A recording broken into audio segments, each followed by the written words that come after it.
Good morning. Hi guys. Happy Tuesday. Sorry. If you guys heard that. I don't know if you guys heard that or not, but these donkeys be tripping. They making weird noises like all the time. So I just be laughing at them all the time. But hopefully you guys are doing good. Hopefully you guys had a good day yesterday. Um Sorry, I'd be laughing at these donkeys because they be stalking me all the time. But anyway, hopefully you guys had a good day yesterday. I just wanted to come in today and say hi and stuff. So hopefully you guys are doing well and all that good stuff. I'm doing good actually. I've just been busy and just doing me, to be honest. So that's what I've been up to. Oh yeah, and so I did research. I did go over the Emerald tablets again too, because I couldn't really remember which one it was, where which tablet he mentioned it in, but I looked it up yesterday. It was I think it was the Emerald Tablet 5, where he mentioned burying his spaceship under rocks, but he said that um it'll be buried under rocks, but the lion would be the marker of where it's buried at. And so when he said the lion would be the marker, it just reminds me of the Sphinx, because I know the Sphinx has like a human head, but the actual body is shaped like a lion. And he does mention something about the keys being within inside of the pyramid, I guess. And yeah, I don't know. It's a lot. But yeah, I had to look it up because I was just like, I don't even remember which tablet it was in, but I think it's Emerald Tablet 5, where he mentioned burying his spaceship under rocks, and the lion would be the marker. And so I always think about the Great Sphinx, I guess, every time I hear that part. But it's so crazy because, like the ancient Egyptians, they got a lot of knowledge and wisdom, from like the higher ups and stuff. And I guess like, because, okay, so I guess, another thing that I found out is like, I guess they had like found a model, like an ancient model, and I think it was like carved in wood or something like that, but it was of an airplane. And the only difference, like, it was shaped just like an airplane, but I guess it didn't have the tail, like the actual fins and the tail. So everything was there except for like the fins, I guess, on the back of the airplane, or the tail. And but the thing is, like, that's the only thing that was missing on the model. And but the only thing is, like, there was like a slit in the back of it. So they're like, did it fall off, because there's a slit for the tail in the back. And they're like, how would they even know how to anything about airplanes back then? And so that just makes me believe that they knew a lot more than we thought they knew. And if they have had a model of an airplane way back then there's probably a lot of other things that they knew that we probably didn't know that they knew, or knowledge. And I think that they would get it from the higher ups too, like higher spiritual beings. But I'm sure, like, they weren't afraid of them, though. They just got the information from them, or they actually probably worked with them. So, especially for, like, them having certain, like, obtaining certain knowledge and stuff, and on what to do, and how to build, like, the pyramids and all that stuff, who knows? So, I don't know. I don't know if I would be scared, though. I think back in the day I would have been, because I was I was a huge scary cat. Like, for real, like, literally, I would, like, sleep with my light on, or I would have to have something on, or my TV or something on. It couldn't be pitch black.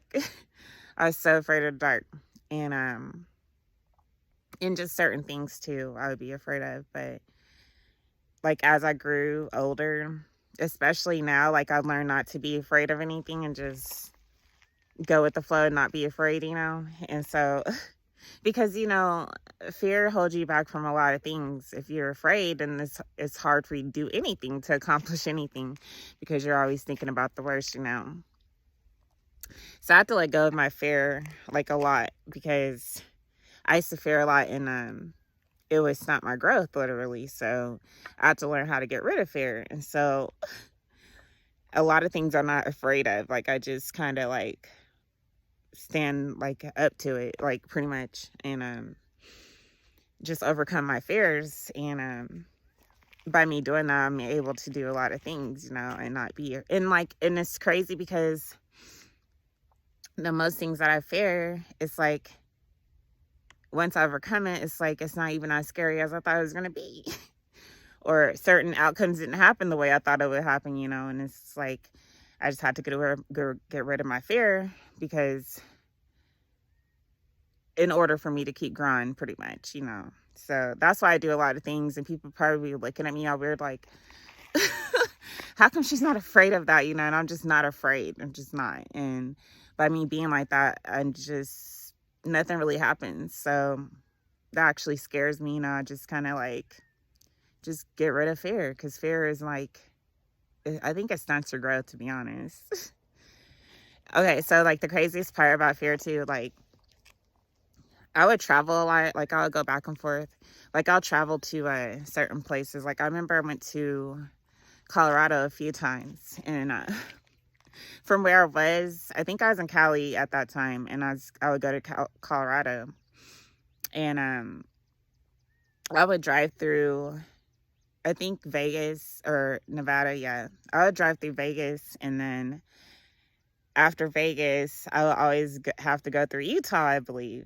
And stuff always happens to me every time I drive to different states, and so I'll be trying to make it before dark, make it through Utah before it gets dark, because there's always something that happens to me in Utah. And so one day, I think it was like one of the last times I actually drove through Utah going to Colorado.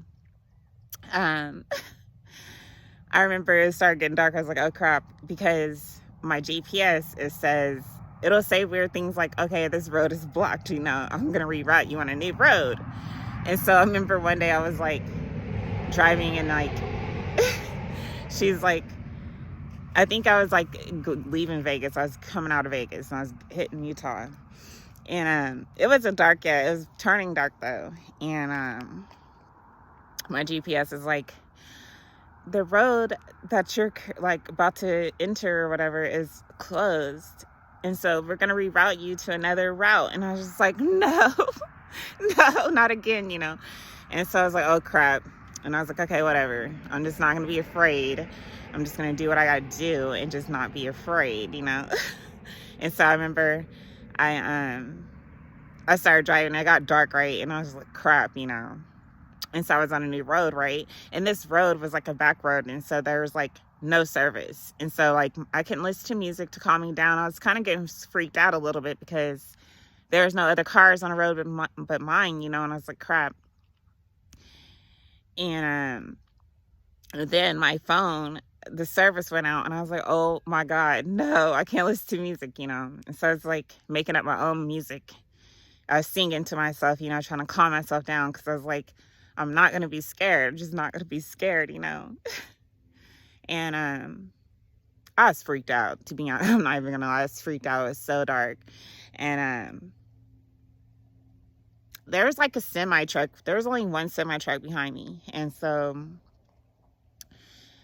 I think it's before he came, there was like, it was just pitch dark. It was just me, right? Before the semi showed up, it was just me. And I remember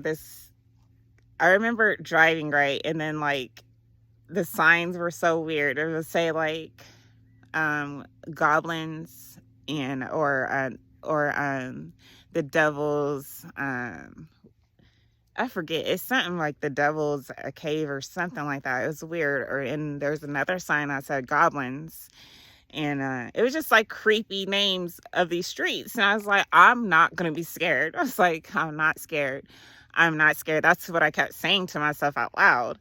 I was like, I'm not scared, you know, because like the names of the street or the cities, and it's weird. It was just like signs, and it was just saying like the devil's den or just the goblins and all this weird stuff. And I was just like, okay, I'm not going to be scared of this, you know. So I kept driving.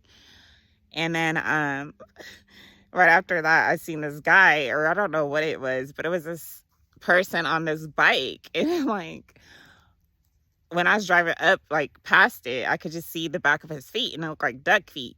And I was just like, what the heck?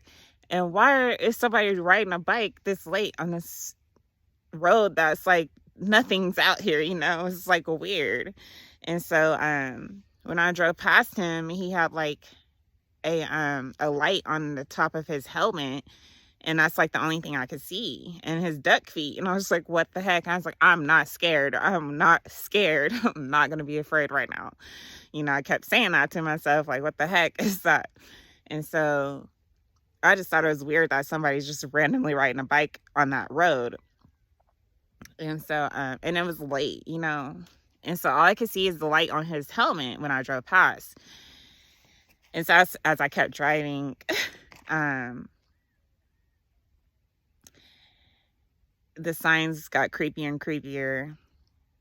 And then I remember after a while, I looked in my rearview mirror and I seen that guy's light again. I was like, how did he get that close to my car? Like, I'm going so fast compared to him on a bike. And I was like, I'm not scared. I'm not going to be scared. I'm just not going to look in my rearview mirror. And so I just kept driving, you know, and it was crazy, like all night. And I was kind of freaked out, but I kept trying to like overcome my fear, you know. And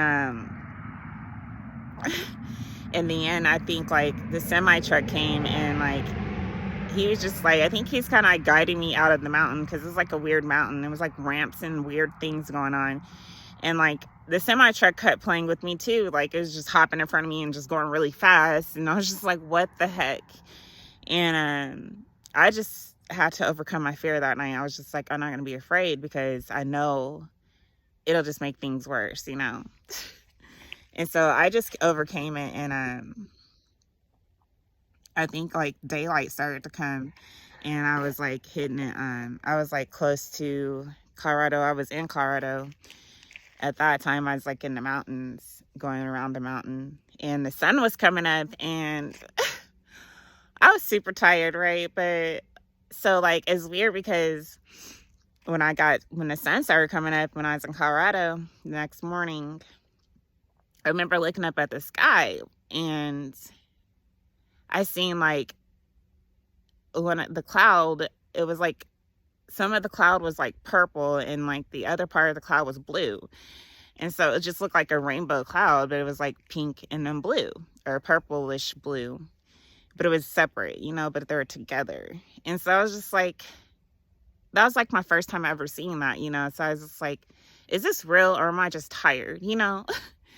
And so it was like a little circle, like a little dot. And so it was kind of like, it's pretty big, though. It's big enough for anyone to see. And so, but that was my first time seeing the two colors together as far as like the clouds go. And I was like, I hope I'm not the only one seeing this, you know? And I can't really ask anybody else, because I was on a highway. You know, I was just like, I wonder if anybody else is seeing this, or if I'm just going crazy. But that's like my first time seeing the two different colored clouds, you know? And it was right after my experience with that, you know, of me overcoming my fear in the mountain. And I don't know, it's so crazy. But I don't think it was I was tripping, because I see them now, like with the clouds, but they're different. Like I think that time I seen it was my first time seeing those colors, the clouds changing colors like that. And then I think it's like maybe 6 months later. I didn't see any of that later after that for a minute. And I think it was like maybe 6 months later I seen it again. I was like, I would look up at the clouds and I would see the colors, like the two colors. And it just got stronger and stronger over time, to where I see rainbow now, you know. It's like a rainbow cloud sometimes. And so I know I wasn't tripping, but like the craziest part is that I had to overcome my fear in the mountain, like literally. I just couldn't be afraid because it wasn't going to help anything. And so that's why like a lot of things I'm not afraid of, because I've overcome so much of my fear, except spiders. But I've overcome a lot of my other fears.